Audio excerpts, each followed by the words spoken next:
Nagtuon ko og gamay nga binisaya, kadtong nakauban ko si Mayor Duterte sa Davao og 2013. Ipinagbilin ako ng aking ina na mag-OJT kay Mayor Duterte. Nung nagkita kami, niyaya naman ako ni Mayor Duterte na sumakay sa kanyang taxi.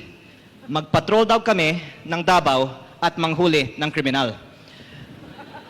Sa buong Pilipinas, wala akong nakilalang leader na may tapang at malasakit katulad ni Mayor Duterte. Kaya naitanong ko, Mayor, you've done so much for Davao. Why haven't you run for national office?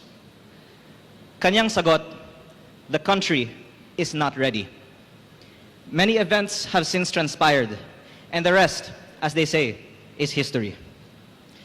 Today, we are so grateful that President Duterte answered the call to run in the 2016 elections to bring change to the Philippines.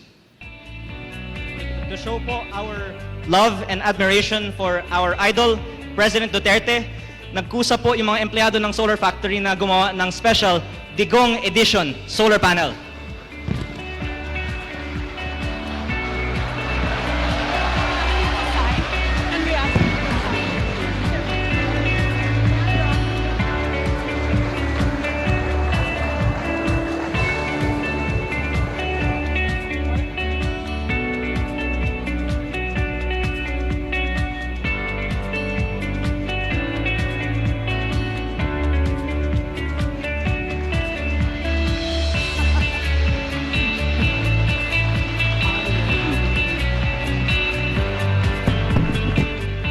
Ano ang inyong reaksyon patungkol dito?